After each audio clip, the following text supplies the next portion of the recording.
सरस्वती शिशु मंदिर विद्या भारती संस्थान मुजफ्फरपुर बिहार। संस्थान राजगीर, किशनगंज, पूर्णिया, फॉल्सगंज, अररिया डिस्ट्रिक्ट में सीबीएसई से एफिलिएटेड है। Forbesganj, Madhubani, Purnia, Kishanganj affiliated of CBSE board. Kishanganj, Rajgir affiliated for the CBSE.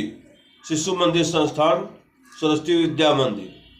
Saraswati Shishu Mandir संस्थान जो है वह छोटी मोटी स्कूल जो होती है, जो फुल फ्लेज नहीं होती है, वह जो है सीबीएसई से एफिलिएट नहीं है, लेकिन कहीं कहीं एफिलिएशन जिसको मिल गया है वो सीबीएसई से एफिलिएटेड है। तो उसी का एक वीडियो है। सरस्वती शिशु मंदिर और सरस्वती विद्या मंदिर संपूर्ण भारत में यह शिक्षण संस्थान चलती है। लगभग 1700 विद्यालय है, अधिक भी हो सकती है।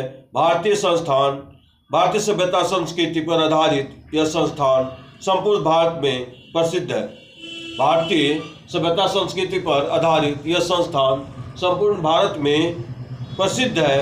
रजिस्टर्ड संस्थान में प्रांतीय शुल्क की भी सुविधा है। संस्थान में प्रांतीय शुल्क की सुविधा है। 2002 में एक विद्यार्थी पर 90 रुपया प्रांतीय शुल्क दिया जाता था। 2002 में मैं बहादुर शिशु मंदिर में आचार्य के पद पर कार्यरत था, योगदान दे रहा था। उस समय एक विद्यार्थी का प्रांतीय शुल्क 90 रुपया दिया जाता था। संस्थान को मुजफ्फरपुर को और हेडक्वार्टर को वहाँ से क्वेश्चन भी आती थी, क्वेश्चन बाहर से आती है इस संस्थान में। डिपार्टमेंटल एग्जाम भी टीचर देते हैं, पास करके तब परीक्षा दे करके स्कूल में ज्वाइनिंग करते हैं, लेकिन है निजी शिक्षण संस्थान, प्राइवेट। तो सभी कॉन्वेंट में ट्यूशन फी पर जीएसटी लागू होना चाहिए। सभी कॉन्वेंट में ट्यूशन फी, अब किसी का 1 लाख रुपया, उस पर जीएसटी होना चाहिए, ना कि स्कूल पर और इस पर। स्टूडेंट के कैपेसिटी पर, स्टूडेंट के नंबर पर ट्यूशन फी जीएसटी लागू होना चाहिए। विश्व में सबसे अधिक जनसंख्या भारत देश की है। यदि जीएसटी लागू हो जाता है एजुकेशन पर, तो भारत देश की आय में वृद्धि हो जाएगी। एजुकेशन पर जीएसटी लागू हो गया है, लेकिन कहीं कहीं सभी कॉन्वेंट और कोचिंग पर जीएसटी लागू नहीं है। सरस्वती शिशु मंदिर तथा विद्या मंदिर में जीएसटी लागू होनी चाहिए। सरकार से मेरा अनुरोध है, भारत सरकार से और बिहार सरकार से भी, कोचिंग में भी जीएसटी लागू होना चाहिए। कोचिंग सेंटर का रजिस्ट्रेशन नंबर होना चाहिए। कोचिंग सेंटर जो है मैट्रिक इंटर का रजिस्ट्रेशन नंबर होना चाहिए।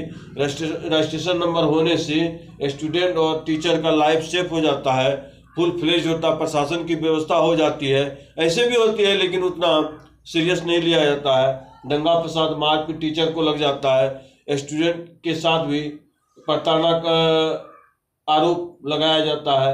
तो जीएसटी पर कानून लागू होना चाहिए। एजुकेशन पर जीएसटी, एजुकेशन पर कानून लागू होना चाहिए। डीजे पर कानून लागू होना चाहिए। डीजे बजने से स्कूल कॉलेजेस की पढ़ाई बाधित हो जाती है, कॉन्वेंट कोचिंग की पढ़ाई बाधित हो जाती है। कम साउंड पर डीजे बजाने का कानून बनना चाहिए।